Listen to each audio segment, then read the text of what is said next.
സദാ ബാലരൂപാപി വിഘ്നാദ്രിഹന്ത്രിം മഹാദന്തിവക്രാപി പഞ്ചാസ്യമാന്യ വിഹിന്ദ്രാതിമൃഗ്യാ ഗണേശാഭിധാമേ വിദഗ്ധാം ശ്രീം കാവി കല്യാണമൂർത്തിം. ഓം 51 ചേർന്നഴകിയ തനുവായി ദേഹമധ്യത്തിൽ നിന്നിട്ടമ്പിൽ സ്തംഭം കണക്കെ ശിരസി തലയുമായി ഉള്ളിലാറബ്ജമോടും വൻപിൽ പൊങ്ങും സുഷുമ്നയ്ക്കകമതിലുളവാം പത്മമാറിങ്കലും ചേർന്ന് 51 വാഴും ദളമതിലമരും വിദ്യപദ്യം തരേണം. ഓം ബ്രഹ്മാനന്ദം പരമസുഖദം കേവലം ജ്ഞാനമൂർത്തിം വിശ്വാതീതം ഗഗനസദൃശം തത്വമസ്യാദിലക്ഷ്യം ഏകം നിത്യം വിമലാചലം സർവദാ സാക്ഷിഭൂതം ഭാവ അതീതം ത്രിഗുണരഹിതം സൽഗുരം തും നമാമി. എല്ലാ ദൈവമക്കൾക്കും എൻ്റെ വിനീതമായ പ്രണാമം. സർവ മക്കളെയും ഭഗവാനിൽ അർപ്പിക്കുന്നു. എല്ലാവർക്കും സമാധാനം, ശാന്തി, ഭഗവത്കൃപ, ആയുരാരോഗ്യങ്ങളും എല്ലാ നന്മകളും ഉണ്ടാകണമെന്ന് പ്രാർത്ഥിക്കുന്നു. മക്കളുടെ പേരുകൾ: ജയ അനിൽ, വത്സല ചെല്ലപ്പൻ, പ്രസന്ന, ഗീതാ നായർ, രാധ ശിവാനന്ദൻ, വിലാസിനി വലിയപറമ്പ്, രാധ, ഗീത, സ്മിത, രുക്മിണി മോഹൻ, നിർമ്മല പവിത്രൻ, നിർമ്മല രമേഷ്, ബിജി ബിജു, അജയ് കൃഷ്ണൻ, ശുഭകുമാരി, ശ്രീല. എല്ലാവർക്കും, ഇതിൽ പറയാത്ത മക്കൾക്കും സർവ മക്കൾക്കും ലോകാസമസ്ത സുഖിനോ ഭവന്തു. എല്ലാവർക്കും ഈശ്വരൻ്റെ നന്മയും അവിടുത്തെ കൃപയും എല്ലാവരും ഏറ്റുവാങ്ങണമെന്ന് പ്രാർത്ഥിക്കുന്നു. ഓം ലോകാസമസ്ത സുഖിനോ ഭവന്തു. നമുക്ക് ഈശ്വരാരാധന സ്തുതിക്കാം, ഈശ്വരനെ ആരാധിക്കാം. കൃഷ്ണ മുകുന്ദ മുരാരേ, കൃഷ്ണ മുകുന്ദ മുരാരേ, ജയ കൃഷ്ണ മുകുന്ദ മുരാരേ, ജയ കൃഷ്ണ മുകുന്ദ മുരാരേ. കരുണാസാഗര കമലാനായക, കരുണാസാഗര കമലാനായക, കനകാംബരധാരി ഗോപാല, കനകാംബരധാരി ഗോപാല, കൃഷ്ണ മുകുന്ദ മുരാരേ, ജയ കൃഷ്ണ മുകുന്ദ മുരാരേ. കാളിയമർദ്ദന കംസനിഷൂദന, കാളിയമർദ്ദന കംസനിഷൂദന, കമലാദള നയന ഗോപാല, കമലാദള നയന ഗോപാല, കാളിയമർദ്ദന കംസനിഷൂദന, കമലാദള നയന ഗോപാല, കൃഷ്ണ മുകുന്ദ മുരാരേ, ജയ കൃഷ്ണ മുകുന്ദ മുരാരേ. കുടില കുന്തളം കുവലയദള നീലം, മധുരമുരളീരവലോലം, കോടിമദനധാവണ്യം, ഗോപീ പുണ്യം ഭജാമി ഗോപാലം. ഗോപീജനമന മോഹന വ്യാപക, ഗോപീജനമന മോഹന വ്യാപക, കുവലയദള നീല ഗോപാല, കുവലയദള നീല ഗോപാല, ഗോപീജനമന മോഹന വ്യാപക, ഗോപീജനമന മോഹന വ്യാപക, കുവലയദള നീല ഗോപാല, കുവലയദള നീല ഗോപാല, കൃഷ്ണ മുകുന്ദ മുരാരേ, ജയ കൃഷ്ണ മുകുന്ദ മുരാരേ. കരുണാസാഗര കമലാനായക കരുണാസാഗര കമലാനായക കനകാംബരധാരി ഗോപാല കനകാംബരധാരി ഗോപാല കൃഷ്ണ മുകുന്ദ മുരാരേ. ജയ കൃഷ്ണ മുകുന്ദ മുരാരേ. ജയ കൃഷ്ണ മുകുന്ദ മുരാരേ. ഷഷ്ടിയെ നോക്കാ ശരവണ ഭവനാർ ശ്രേഷ്ഠർക്കുതവും ശങ്കതിർവേലോൻ പാദമിരണ്ടിൽ പന്മണി സതങ്കൈ ഗീതം പാടാ കിങ്കിണിയാട. ഷഷ്ടിയെ നോക്കാ ശരവണ ഭവനാർ ശ്രേഷ്ഠർക്കുതവും ശങ്കതിർവേലോൻ പാദമിരണ്ടിൽ പന്മണി സതങ്കൈ ഗീതം പാടാ കിങ്കിണിയാട. മയ്യനടന ചെയ്യും മയിൽ വാഹനനാർ കയ്യിൽ വേലാലനെ കാക്കവൈന്ദ്രവന്ദ്ര വര വരവേലായുധനാർ വരുക വരുക വരുക മയിലോൻ വരുക. ഇന്ദിരൻ മുതലായി എണ്ടിശை പോറ്റ മന്ദിര വടിവേൽ വരുക വരുക വാസവൻ വരുക മയിലോൻ വരുക വരുക വരുക മയിലോൻ വരുക. ഷഷ്ടിയെ നോക്കാ ശരവണ ഭവനാർ ശ്രേഷ്ഠർക്കുതവും ശങ്കതിർവേലോൻ പാദമിരണ്ടിൽ പന്മണി സതങ്കൈ ഗീതം പാടാ കിങ്കിണിയാട. എല്ലാവർക്കും നമസ്കാരം.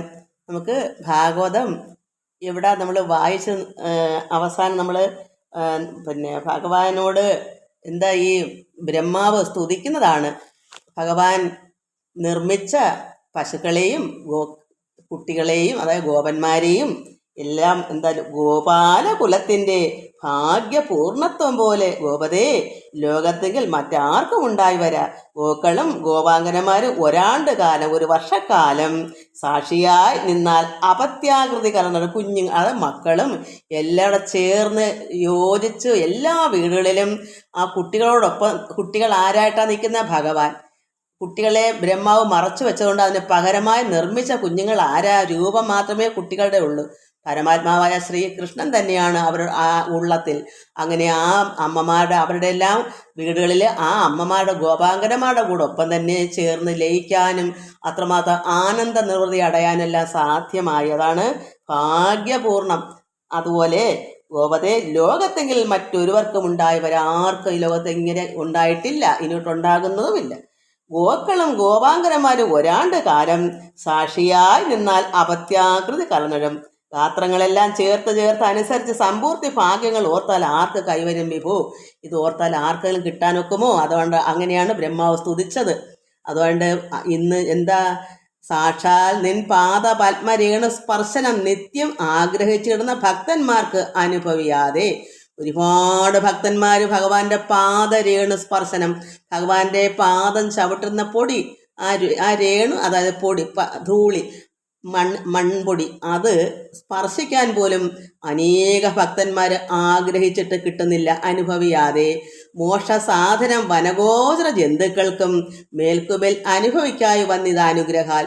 എന്നാൽ ഇത് ആർക്ക് സംഭവിച്ചു, ആർക്ക് കിട്ടി? മോക്ഷസാധനമായിരുന്ന ഭഗവാന്റെ ഈ വനഗോചര ജന്തുക്കൾക്കെല്ലാം ഈ ഭഗവാന്റെ പാദത്തിലെ പൊടി ആ വൃന്ദാവനത്തിൽ വസിക്കുന്ന ഗോക്കൾക്കും അതായത് മൃഗങ്ങൾക്കും പക്ഷികൾക്കും അവിടുത്തെ വൃക്ഷങ്ങൾക്കും എല്ലാം അവിടുത്തെ ഗോപികമാർക്കും പശുക്കൾക്കും എല്ലാവർക്കും അത് അനുഭവിക്കാൻ പറ്റി. എന്നാൽ ഒരുപാട് ഭക്തന്മാർ ആഗ്രഹിച്ചിട്ട് സാക്ഷാൽ നിൻ പാദ പത്മ രേണു സ്പർശനം, ഭഗവാന്റെ പാദം സ്പർശിച്ച ആ രേണു ആ പൊടി നിത്യവും എല്ലാ ദിവസവും ആഗ്രഹിക്കുന്നു ഭക്തന്മാർ. പക്ഷെ അവർക്ക് കിട്ടുന്നില്ല, സാധിക്കുന്നില്ല. അത് ആർക്ക് കിട്ടി?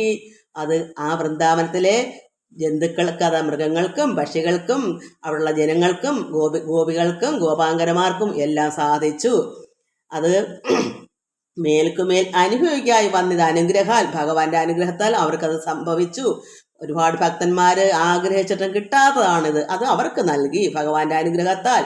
കേൾക്ക സന്തതം വിചാരിക്കിലി ഗോപാലകന്മാർക്കുള്ള സുഹൃതം ഇന്ന് ആർക്ക് പോലെ അറിയാവൂ. അവിടെയുള്ള ഗോപാലന്മാർക്ക് കിട്ടുന്ന ഈ സുഹൃതം ആർക്കറിയാൻ പറ്റും. അത്രമാത്രം അവർക്ക് ഭഗവാനോട് ചേർന്ന് ലയിക്കാനുള്ള ആനന്ദം, സുഹൃതം അവർക്ക് കിട്ടി. ഭാഗ്യവാന്മാരാ അവർ നമ്മുടെ ചരണ സംയോഗ്യ പാംസുക്കൾ സേവിപ്പോരു അത്യന്തം മഹാഭാഗ്യവാന്മാരെന്നത്രേ ചൊല്ലുന്നു വിദ്വത്തുകൾ. വിദ്വത്തുകൾ വെച്ചാൽ മഹാത്മാക്കൾ. എന്ത് പറയുന്നു? ഭാഗ്യവാന്മാരാം അവർ, അതായത് ആ വൃന്ദാവനത്തിൽ കഴിയുന്ന ജനങ്ങൾ ഭാഗ്യവാന്മാരാണെന്ന്. എന്താ? ചരണ സംയോഗ്യ പാംസുക്കൾ, ഭഗവാന്റെ ചരണം, കാലിലെ ഭഗവാന്റെ പാംസുകൾ, കാല് ചവിട്ടുന്ന ആ മൺപൊടി സേവിപ്പോരു അത്യന്തം മഹാഭാഗ്യവാന്മാരെന്നത്രേ. സാധാരണ ഭാഗ്യമല്ല, മഹാഭാഗ്യവാന്മാരാണ് വൃന്ദാവനത്തിലെ ഗോപിമാരും ഗോപാംഗനമാരും പശുക്കളും വൃക്ഷലതാദികളും എല്ലാം ഭാഗ്യവാന്മാരെന്ന് ആര് പറയുന്നു? വിദ്വത്തുകൾ, മഹാത്മാക്കൾ പറയുന്നു. ആർക്കും കിട്ടാത്ത ഭാഗ്യം അവിടെ വൃന്ദാവനത്തിലെ എല്ലാവർക്കും കിട്ടി. ഭഗവാനോട് ചേർന്ന് അവിടെ വസിക്കാൻ പറ്റിയതുകൊണ്ടാണ്. അതുകൊണ്ട് അവർക്കെല്ലാം ആ അനുഗ്രഹം, ഭഗവാന്റെ അനുഗ്രഹം, അവരോടൊപ്പം ചേർന്ന് നിൽക്കാനുള്ള ഭാഗ്യം അവർക്ക് കിട്ടി. സുഹൃതം അവിടെ വരെ നമ്മൾ വായിച്ചു നിർത്തിയ അത് വിദ്വത്തുകൾ ഇങ്ങനെ പറയുന്നു. മഹാത്മാക്കളാണ് വിദ്വത്തുകൾ, വിജ്ഞാനികൾ. ഇനി അടുത്തത് വായിക്കാം. ഓം നമോ ഭഗവതി വാസുദേവായ. ശ്രീകൃഷ്ണ പരമാത്മനേ നമ. ഭാഗ്യവാന്മാരാം അവർ നമ്മുടെ ചരണ സംയോഗ്യ പാംസുക്കൾ സേവിപ്പോരും അത്യന്തം മഹാഭാഗ്യവാന്മാരെന്നത്രേ ചൊല്ലുന്നു വിദ്വത്തുകൾ. അവിടെയുള്ളവരെല്ലാം മഹാഭാഗ്യവാന്മാരാകുന്നു എന്ന് മഹാത്മാക്കൾ പറയുന്നു. ആഗ്രഹദാതാവായ നിന്തിരുവടിയുടെ പാദതാരിണ കാൺമാൻ ആഗ്രഹിച്ച് അനുദിനം ആദരാൽ വേദങ്ങളും ഭക്തി പൂണ്ട് അന്വേഷിച്ചു കാണാഞ്ഞു നിത്യം ധ്യാനിച്ചിടിന പാദാബ്ജങ്ങൾ കാണായി വന്നതു മൂലം ഇക്കണ്ട ഞങ്ങൾക്കെല്ലാം ദീന അനുഗ്രഹപരനാകിയ നിൻ കൃപാലേശം ആനന്ദസാധ്യം പ്രാപിപ്പാൻ എളുതായും വന്നു. കേവലം ഏവം കാണായി വന്നതിനോളം ഭക്തസേവക പ്രിയനായി മറ്റാരുമില്ല ഒരിടത്തും. എന്താ പറയുന്നത്? ആഗ്രഹദാതാവായ ഭഗവാന്റെ, ആര് എന്ത് ആഗ്രഹിക്കുന്ന ഒരു ഭക്തൻ അവർക്ക് ദാതാവ് എല്ലാം കൊടുക്കുന്ന ഈശ്വരൻ. നമുക്കെന്താ വേണ്ടുന്നത് അത് ഭഗവാൻ കൊടുക്കുന്നു. ആഗ്രഹങ്ങളെ നിർവഹിച്ചു ദാതാവ് ഭഗവാൻ. എല്ലാവർക്കും എന്താ നമ്മുടെ ആവശ്യങ്ങൾ നിറവേറ്റുന്ന ഭഗവാന്റെ പാദധാരണ കാണുവാൻ ആഗ്രഹിച്ച് അനുദിനം ദിവസേന ഇങ്ങനെ ആഗ്രഹിച്ചിട്ടോ ആദരാൽ വേദങ്ങളും ഭക്തി പൂണ്ട് അന്വേഷിച്ചിട്ടോ കാണാഞ്ഞ്. എത്രമാത്രം ആഗ്രഹിക്കുന്നു, വേദങ്ങളും എല്ലാം പഠിക്കുന്നു, അന്വേഷിക്കുന്നു, എന്നിട്ടും കാണാഞ്ഞു. നമുക്ക് എന്നിട്ടും കാണാൻ പറ്റുന്നില്ല. പക്ഷേ അവിടെ വൃന്ദാവനത്തിൽ എല്ലാവർക്കും എന്താണ്? ഭാഗ്യം, ഭഗവാനോടൊപ്പം തന്നെ വസിക്കാൻ. അതുകൊണ്ട് എന്താ പറയുക, അങ്ങനെ എന്തെല്ലാം ഭഗവാനെ കാണുവാൻ ആഗ്രഹിച്ചിട്ട് ആദരവോടുകൂടി വേദങ്ങളും ഭക്തി പൂണ്ട് അന്വേഷിച്ചിട്ടോ ഇതെല്ലാം നോക്കിയും കണ്ടും വായിച്ചും പഠിട്ടും കാണാഞ്ഞു നിത്യം ധ്യാനിച്ചിടന പാദാബ്ജങ്ങൾ കാണായി വന്നതുമൂലമിക്കണ്ട ഞങ്ങൾക്കെല്ലാം. അപ്പോൾ ഇങ്ങനെല്ലാം ഭക്തി കൊണ്ട് അന്വേഷിച്ചിട്ടും കാണാഞ്ഞിട്ട് ഇവിടെ എന്ത് സംഭവിച്ചു? ഈ ബ്രഹ്മാവിന് നിത്യം ധ്യാനിച്ചിടുന്ന പാദാബ്ജങ്ങൾ കാണായി വന്ന അതുമൂലം ഇക്കണ്ട ഞങ്ങൾക്കെല്ലാം. ബ്രഹ്മാവ് പറയുക, ഒരുപാട് കാലം പ്രാർത്ഥിക്കുകയും വേദങ്ങൾ പഠിക്കുകയും അന്വേഷിക്കുകയും ചെയ്തിട്ടൊന്നും കാണാൻ പറ്റുന്നില്ല. എന്നാൽ ഇവിടെ ഭഗവാനെ കണ്ടു.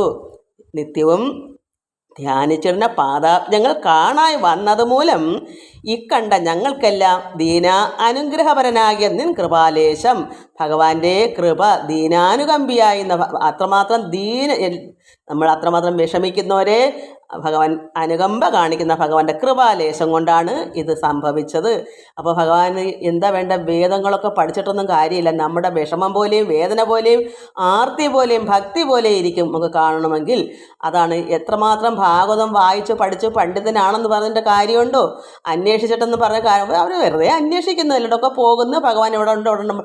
പക്ഷെ നമ്മുടെ ആർത്തിയും വെമ്പലും നിലവിളിയും പോലെ ഭഗവാനെ എന്നുള്ള ചിന്ത, ആ ഒരു എന്താ പറയുക, ഒരു ആർത്തി എന്ന് പറഞ്ഞാൽ അത് ഒന്നൊന്നര ആർത്തി ആയിരിക്കും. അങ്ങനെ അങ്ങനെയുള്ളൊരു ആൾക്കാർക്ക് മാത്രമേ ഭഗവാൻ ദീന അനുഗ്രഹപരനാവും.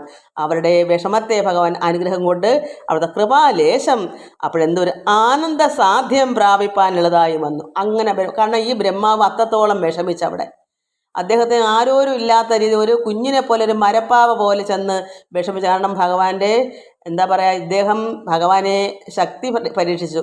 അപ്പോൾ അദ്ദേഹത്തിൻ്റെ കുഴപ്പങ്ങളെല്ലാം മനസ്സിലാക്കിയപ്പോൾ ഭഗവാൻ നല്ല പണി കൊടുത്തു. അദ്ദേഹം അത്രത്തോളം ഉഴന്ന് വിഷമിച്ച് കണ്ടതെല്ലാം എന്തുവാ. അപ്പോൾ എന്താ അത്രത്തോളം ഭഗവാന് ഇത്രയും ദിവസം കൊണ്ട് നമ്മൾ സ്തുതിക്കുന്ന എന്താ ആ ബ്രഹ്മാവിൻ്റെ സ്തുതിയാണ്. ഒരു ദിവസം രണ്ട് നമ്മൾ കുറേശ്ശെ ഒരു 5-6 ദിവസം കൊണ്ട് വായിക്കുന്നു. അപ്പോൾ അത്രത്തോളം സ്തുതിച്ചപ്പോൾ ഭഗവാനെ യഥാർത്ഥമായി എല്ലാ മായയും അവസാനിച്ചിട്ട് ഭഗവാനെ തന്നെ മാത്രമായി അദ്ദേഹം കണ്ടു. അതുകൊണ്ട് എന്ത് പറയുന്നു, ദീന അനുഗ്രഹപരനായ നിൻ കൃപാലേശം, ഭഗവാന്റെ കൃപ കൊണ്ട് ആനന്ദസാധ്യം പ്രാപിപ്പാൻ എളുതായും വന്നു. അദ്ദേഹത്തിന് ബ്രഹ്മാവിന് ആനന്ദസാധ്യം ഉണ്ടായി. കേവലമേവം കാണായി വന്നതിനോളം ഭക്ത സേവക പ്രിയനായി മറ്റാരുമില്ലൊരിടത്തും. ഇത്രയും ഭഗവാൻ മറ്റുള്ള സേവക ഭക്തന്മാർ, ഭഗവാനേന്ന് പറ സേവിക്കുന്ന ഭക്തന്മാരുടെ പ്രിയനാണ് ഈശ്വരൻ. ഭഗവാൻ നാരായണൻ കൃഷ്ണൻ ഭക്തന്മാരുടെ പ്രിയനാണ്. അങ്ങനെ വേറെങ്ങും മറ്റാരും എങ്ങും ഇതുവരെ അവതരിച്ചിട്ടില്ല ഈ കൃഷ്ണനെ പോലെ. ദാനവാങ്കനയായ പൂതന മുതലായി ദാനവരെല്ലാം നിന്നെ ചതിപ്പാൻ ഒരുമിച്ചു മായയാ വന്നു. മരിച്ചവർക്ക് ഓരോ വിധം മായമെന്നിയേ മോക്ഷദാന തൽപരനായ നീ ഒരു കാരുണ്യ സന്താനമി ഗോപാലന്മാരായത വിലോചന നിന്നോട് ഈ വണ്ണം ചേർന്ന് സേവകൾ കൊണ്ട് സന്തോഷിച്ചാരങ്ങർത്ഥാലയ ഗോവധു സുഹൃൽ സുതാദ്യഖിലം നിങ്ങൾ തന്നെ ഭാവനവശാൽ സമർപ്പിച്ച അനുദിനം പരിജീവിച്ചിടുന്നു ജന്മസാഫല്യം വരുത്തുവാൻ. അതായത് എന്താ ഈ ഭഗവാനെ പൂതനയാണല്ലോ ആദ്യമായിട്ട് വന്ന് മുല കൊടുത്ത് വിഷമുല കൊടുത്ത് കൊല്ലാൻ വന്നത്. അതുകൊണ്ട് എന്ത് ചെയ്യും, ദാനവാങ്കനയായ, ദാനവൻ അസുരൻ, അസുര അങ്കന സ്ത്രീ ആരാ, പൂതന മുതലായ. ആ പൂതന തൊട്ടാ തുടക്കം തുടങ്ങി. പൂതനയാണ് ആദ്യമേ പൊടി കുഞ്ഞിനെ 15 ദിവസമായ കുഞ്ഞിനെ എടുത്ത് വിഷമല കൊടുത്ത് കൊല്ലാൻ വന്നു. അപ്പോൾ പൂതന മുതലായി ദാനവരെല്ലാം ആദ്യം തുടർന്ന് എപ്പോഴും ഓരോ അസുരന്മാർ വന്നുകൊണ്ടേയിരിക്കുന്നു.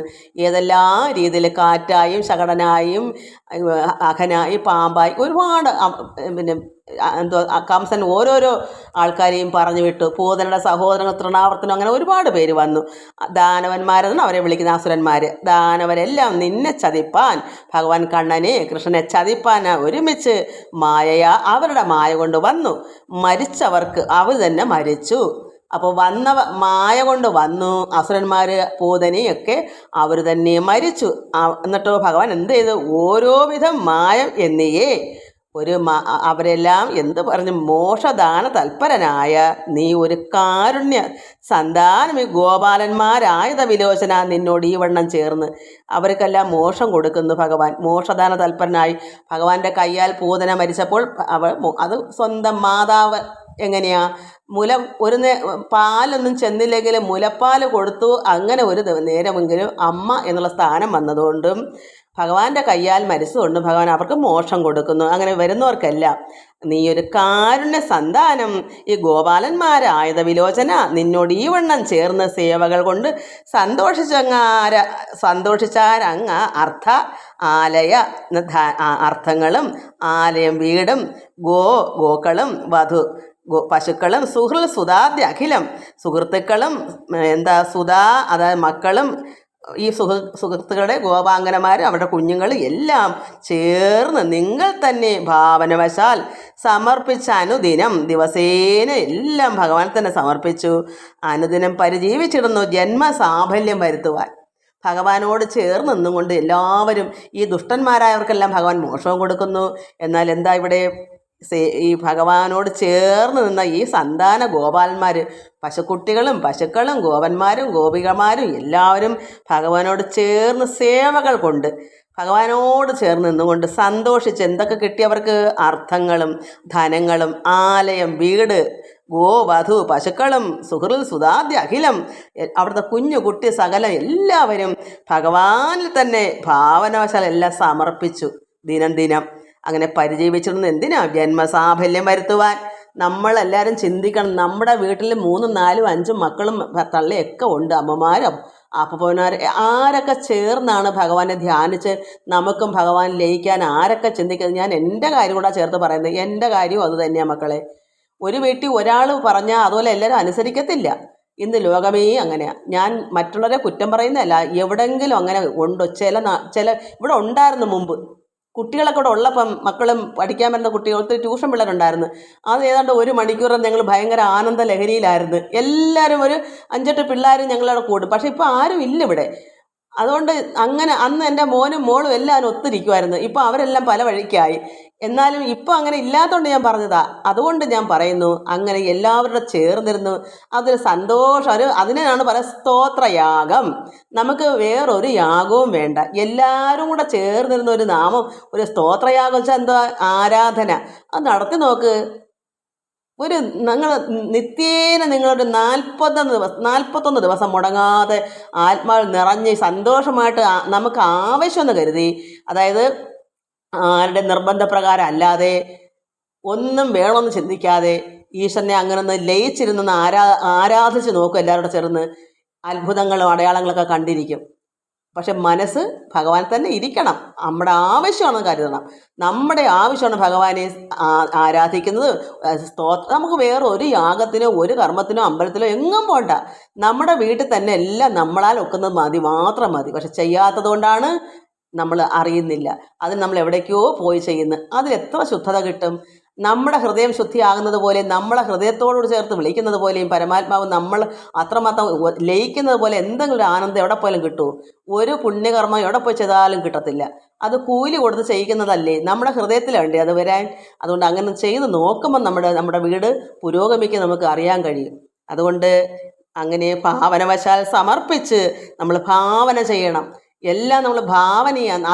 അത് ഒരു ഭക്തനായി തീരുമ്പോൾ എന്താണെന്ന് ഒരു ഭക്തൻ്റെ മനസ്സ് ഭാവിക്കുന്നത് അത് ഭവിക്കും.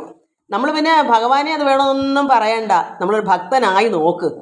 കൃത്യനിഷ്ഠ അനുസരിച്ച് അതേ കൃത്യസമയത്തും അതിന് വേണ്ടുന്ന ഒരുക്കത്തോടു കൂടിയും ഇത്ര മണിയാകുന്നു, എനിക്ക് പെട്ടെന്ന് തന്നെ കുളിച്ചൊരുങ്ങി ഭഗവാന്റെ മുമ്പിൽ ഇരിക്കണം എന്നുള്ള ആ ഒരു വെമ്പലാണ് അവിടെ വേണ്ടുന്നത്. അല്ലാതെ അയ്യോ സമയമായോ, ഇനിയിപ്പോൾ ഞാൻ പ്രാർത്ഥിക്കണമല്ലോ, ഇതൊന്നും അല്ല. നമുക്കുള്ളൊരു വെപ്രാളം കാണണം.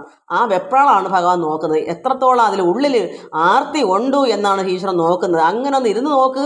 എല്ലാവരും ഒരു വീട്ടിൽ സ്തോത്രയാഗം കഴിച്ചു നോക്കും. 1 മണിക്കൂറോ അരമണിക്കൂറോ എന്തായാലും 1 മണിക്കൂറെങ്കിലും വേണം. എന്നാലല്ല ആനന്ദത്തിൽ ലഹരി. അതായത് അരമണിക്കൂറൊക്കെ ആകുമ്പോൾ നമുക്ക് തുടക്കത്തിൽ ആർക്കും അറിയാമേത്തവർക്ക് പെട്ടെന്ന് കിട്ടത്തില്ല. ആ അരമണിക്കൂർ കഴിഞ്ഞ് വരുമ്പോഴാണ് നമുക്ക് ഒരു മന്ത്രജപം തന്നെ 108 ഉരു എന്ന് പറയുന്നത്. ആദ്യം തുടങ്ങുമ്പോൾ അത് തുടങ്ങി 108ൻ്റെ അടുക്കലൊക്കെ ചെല്ലുമ്പോൾ നമുക്കൊരു ലഹരി വരും. അതുപോലെ തന്നെയാണ് പ്രാർത്ഥന. നമ്മൾ മുഴുകി വരുമ്പോഴത്തേക്ക് പിന്നെ അങ്ങ് ഹൃദയം നിറഞ്ഞൊരു ആനന്ദമാണ്. അതുകൊണ്ട് അങ്ങനെ ചെയ്യണം. സർവ്വവും ഭഗവാന് സമർപ്പിച്ച് അപ്പോൾ എന്തോ നമ്മളെ ഭാവന പോലെ ഭവിക്കും. അങ്ങനെ പരിജീവിച്ചിരുന്നത് ജന്മസാഫല്യം വരുത്തുക. അതാണ് ജന്മസാഫല്യം. നമുക്ക് വേണ്ടെന്നൊന്നും ചോദിക്കുകയും വേണ്ട, വേണ്ടെന്നെല്ലാം ഭഗവാൻ തരികയും ചെയ്യും. നമുക്ക് ജന്മസാഫല്യവും വന്നു ചേരും. തൊൽപാദ അംഭോജത്തിങ്കൽ ഭക്തി എന്നിയേ നിൽക്കും അല്പജ്ഞന്മാർക്ക്. അപ്പോൾ എന്താ? ഭക്തി ഉള്ളവരുടെ കാര്യമാണ് ഇവിടെ ഞാൻ പറഞ്ഞത്. ഇനി ഭക്തി ഇല്ലാത്തവരുടെ കാര്യം. തൊൽപാദ അംഭോജത്തിങ്കൽ ഭഗവാനിൽ ഭക്തി ഇല്ലാത്തവർ, ഭക്തി എന്നിയേ ഇല്ലാതെ നിൽക്കുന്ന അല്പജ്ഞന്മാർക്ക്, അതായത് അജ്ഞാനികൾക്ക്, മൂഢന്മാർക്ക്, വിവരമില്ലാത്തവർക്ക്, യാതൊന്നും ഭഗവാനെ പറ്റി അറിയാത്ത അജ്ഞന്മാർക്ക്, കാരാഗൃഹങ്ങൾ ദേഹങ്ങൾ, അവരുടെ ഗേഹങ്ങൾ, അവരുടെ ഗൃഹമാണ് ഗേഹം. അതായത് ഈ അറിവില്ലാത്ത അജ്ഞാനികളായിരിക്കുന്ന മൂഢാത്മാക്കളായിരിക്കുന്ന അവരുടെ വീടുകളിൽ എന്താ കാരാഗൃഹങ്ങളാണ്. ഒരു കാരാഗൃഹത്തിൽ അടച്ചതുപോലാണ്. അത്രമാത്രം ദുഃഖങ്ങളും ദുരിതങ്ങളുമാണ്. നമ്മൾ കഴിഞ്ഞ പ്രാവശ്യം വായിച്ചില്ലേ, പൊട്ടക്കിണറ്റിൽ അന്ധകൂപത്തിൽ, കൂപം കിണർ ഇരുട്ട് കയറിയ ഒരു കിണറ്റിൽ കിടക്കുന്നത് പോലെയാണ് കാരാഗൃഹം. ഭക്തിയില്ലാത്ത അജ്ഞാനികളായ, അതായത് കൃത്യനിഷ്ഠയോ ജപങ്ങളോ ഭഗവാനെ പ്രാർത്ഥിക്കാത്ത അജ്ഞാനികൾക്ക് കിട്ടേണ്ട ഗുണങ്ങളാണ് കാരാഗൃഹം. അത്രമാത്രം വിഷമം പിടിച്ച വീടുകളായി. അർത്ഥങ്ങൾ അനർത്ഥങ്ങൾ, എന്തൊക്കെ അർത്ഥങ്ങളൊക്കെ അനർത്ഥങ്ങളാണ്. സാധാരണ ഒരു ഭക്തന് അർത്ഥവും വീടും എല്ലാം കൊടുക്കും. ഇവിടെ എന്ത് കൊടുക്കും? അർത്ഥം എന്ന് പറഞ്ഞാൽ അനർത്ഥങ്ങളാണ് കൊടുക്കുന്നത്. ധനത്തിന് പകരം കൊടുക്കുന്ന അനർത്ഥങ്ങളാണ്. അത് അത്രമാത്രം ദുരിതങ്ങളാണ് ഭഗവാനല്ല, നമ്മുടെ കർമ്മഫലം. ഭഗവാൻ ഒന്നും ചെയ്യുന്നത്, പക്ഷെ നമ്മൾ തന്നെയാണ്. നമുക്ക് ഈ പ്രപഞ്ചമാണ് ഭഗവാന്റെ മഹാമായ. ഈ മഹാമായയാണ് നമുക്കിതെല്ലാം തരുന്നത്. കാരണം മഹാമായയാണ് ഇതെല്ലാം ചെയ്യുന്നത്. ഭഗവാന്റെ സാന്നിധ്യത്തിൽ ചെയ്തു തരുന്ന അമ്മയാണ്, ദേവിയാണ്. ആ ദേവിയാണ് ഇതെല്ലാം നമുക്ക് ഗുണഗണങ്ങൾ. കാരണം ദേവിക്കേ ഉള്ളു ത്രിഗുണങ്ങൾ. അപ്പം നമ്മൾ സാത്വിക ഗുണമാണെങ്കിൽ ദേവി നമുക്ക് എന്ത് ചെയ്യും? നമ്മുടെ ഭാവന പോലെ ഭവിക്കും. അതേസമയം തമോ ഗുണത്തിലാണ് നമ്മൾ ഇവിടെ കഴിയുന്നതെങ്കിൽ അത് നമ്മുടെ കർമ്മഫലം പോലെ തന്നെയാണ് നമുക്ക് പ്രകൃതി തരുന്നത്. അല്ല, ഈശ്വരൻ പരമാത്മാവായ പരബ്രഹ്മമൂർത്തി ആർക്കും ഗുണവും ദോഷവും ചെയ്യാത്തതാണ്. പക്ഷെ ഇവിടെ ചെയ്യുന്നത് അമ്മയെ കൊണ്ട് ചെയ്യിക്കുന്നു. സ്വന്തം ഭാര്യയായ മഹാമായയെ കൊണ്ട് ചെയ്യിക്കുന്നു. നമ്മളെ കർമ്മഫലം നമ്മൾ ചെയ്യുന്ന അനുസരിച്ചുള്ള ഫലമാണ് നമുക്ക് കിട്ടുന്നത്. നമ്മൾ നന്മ ചെയ്താൽ ഭഗവാൻ നമുക്ക് അർത്ഥങ്ങളും ആലയം വീടും എല്ലാ ഗുണങ്ങളും തരും. പക്ഷേ ഈശ്വരനെ അറിയാത്ത ഒരു വ്യക്തിക്ക് അവരുടെ ഗുണം പോലെ ഇരിക്കും. എന്താണ്? തമോ ഗുണം. ഈശ്വരനെ അറിഞ്ഞില്ലെങ്കിൽ അവർ കാരാഗ്രഹമാണ് നമ്മുടെ. കാരണം നമുക്കതിനെ ചിന്തിക്കാതുള്ള, നമുക്ക് ഐശ്വര്യം വേണമെങ്കിൽ നമ്മൾ തന്നെയാണ് വരുത്തുന്നത്.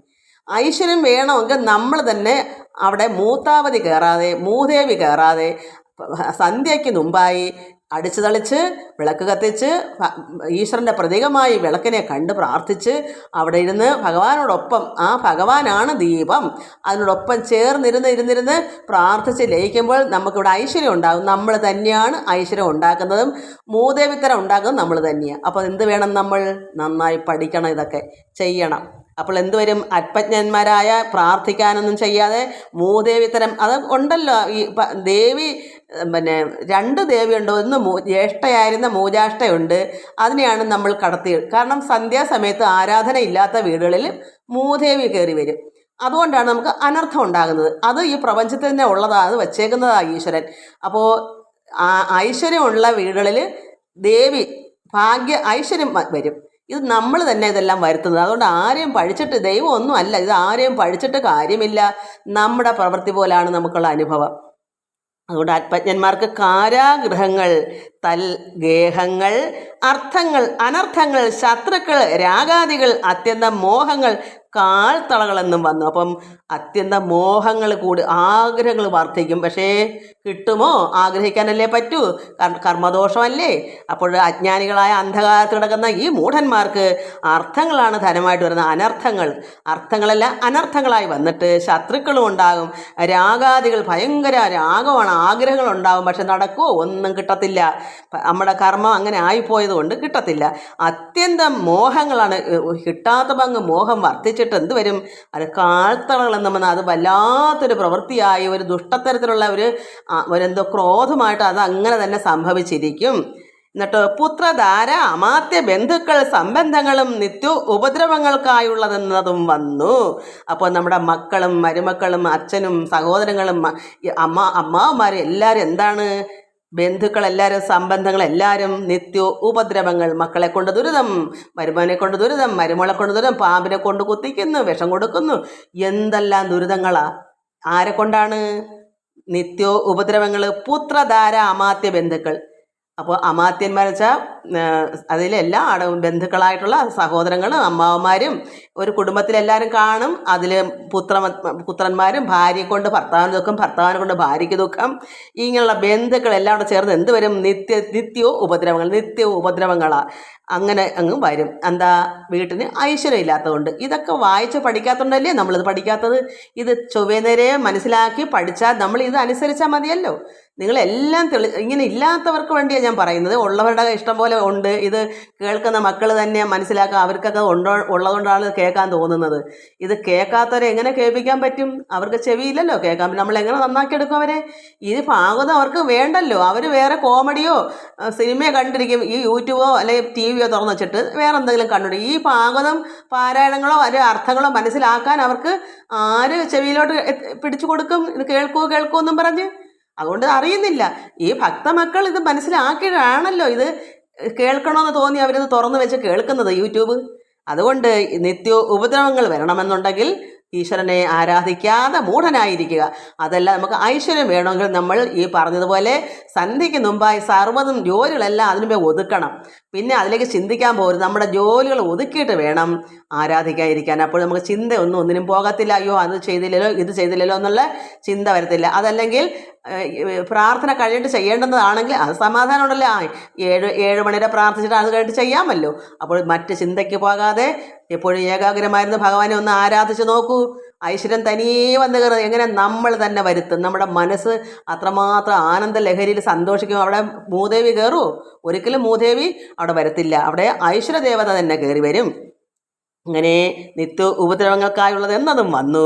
ഈ പ്രപഞ്ചാർത്ഥങ്ങളെല്ലാം അമരാദികൾ, അവർക്ക് എപ്പോഴും അത് തന്നെ ഭക്തന്മാർക്ക് അനുഗ്രഹം. ഭക്തന്മാർക്ക് എന്താ? ഈ പ്രപഞ്ചാർത്ഥങ്ങളെല്ലാം അമരാദികൾ. അമരന്മാർ സ്വർഗവാസികൾ.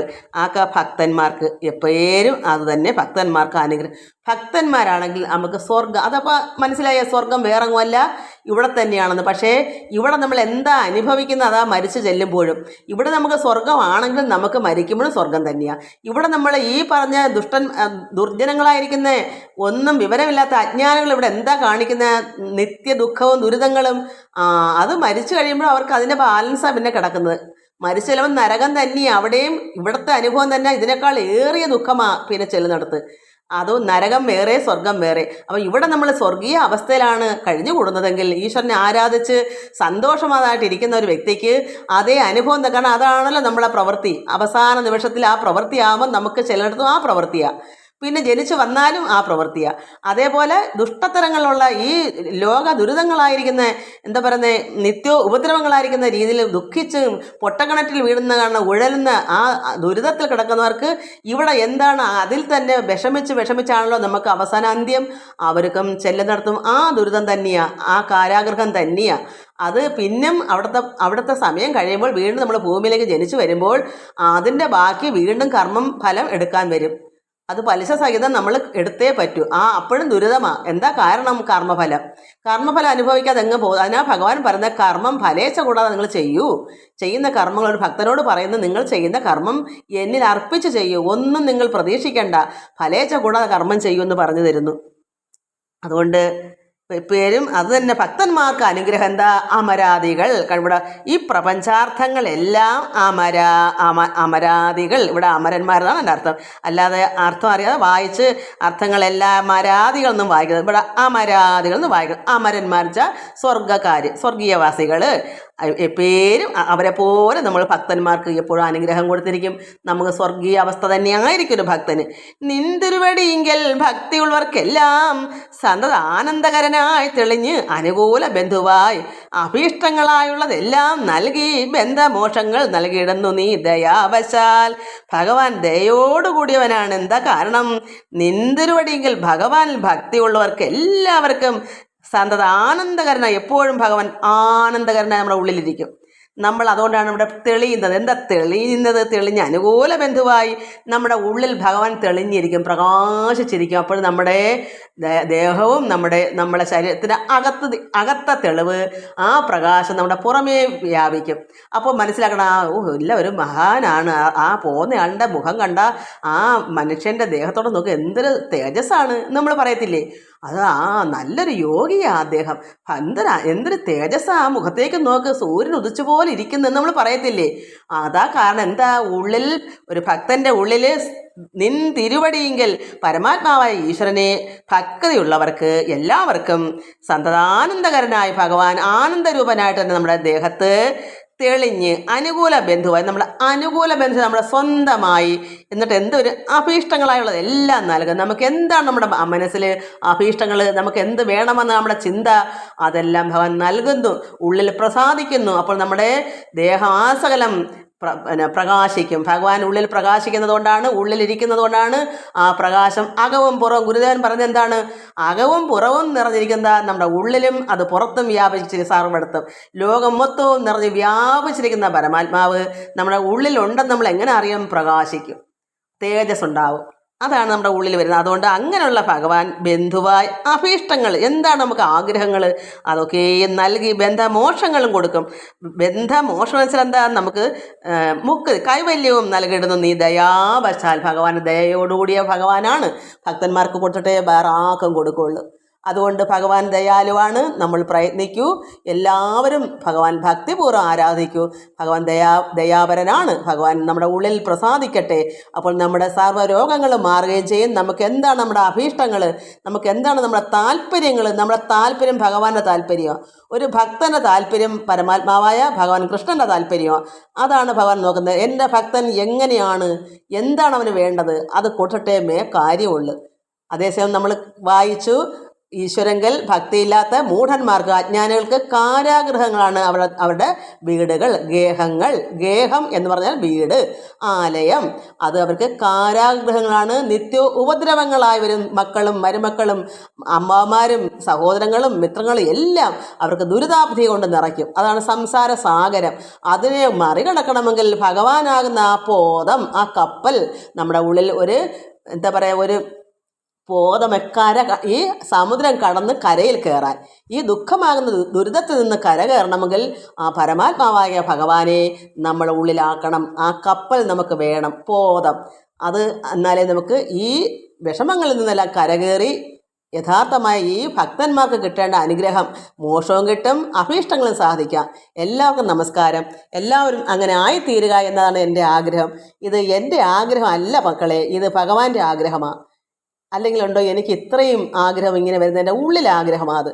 എല്ലാ മക്കളും സന്തോഷിക്കണം, ഈശ്വരനെ അറിയണം, സർവ്വപേരും ആനന്ദിക്കണം. അതേസമയം കൈവല്യം എല്ലാവർക്കും വരത്തില്ല. അത് പോകെ ഓരോരുത്തർക്കും ഇന്നൊരാക്കെങ്കിൽ പിന്നെ അങ്ങനെ ഓരോ ജന്മങ്ങൾ എടുത്തെങ്കിലും നമുക്ക് പോകെ വേണമല്ലോ. എല്ലാവരും മുക്തിയായാൽ പിന്നെ ലോകത്താരെങ്കിലും വേണ്ടേ? അതുകൊണ്ട് അതിനല്ലേ ഭഗവാൻ ഇവിടെ ത്രിഗുണങ്ങൾ വെച്ചേക്കുന്നത്, സാത്വിക രാജസ താമസം വെച്ചേക്കുന്നത്. തമോ ഗുണക്കാർക്ക് ഈ ജന്മം കൊണ്ടോ അടുത്ത ജന്മം കൊണ്ടോ ഒന്നും കിട്ടാൻ പോകുന്നില്ല.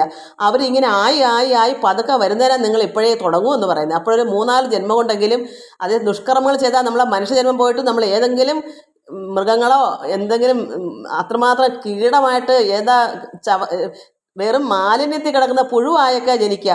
നമ്മുടെ മനസ്സിൻ്റെ അത്രമാത്രം കാഠിന്യമേറെ ദുഷ്ട മനസ്സാണെങ്കിൽ നമ്മൾ അത്രത്തോളം ഘോരമായിരിക്കുന്ന ദുരിതത്തിൽ ചെന്ന് ജനിക്കേണ്ടി വരും. അതുകൊണ്ട് നല്ല മനസ്സോടി മരിച്ചാൽ ഒരു ജന്മം കഴിയുമ്പോൾ അടുത്ത ജന്മത്തിൽ നമുക്കൊരു മനുഷ്യനായിട്ടെങ്കിലും വരണ്ടേ.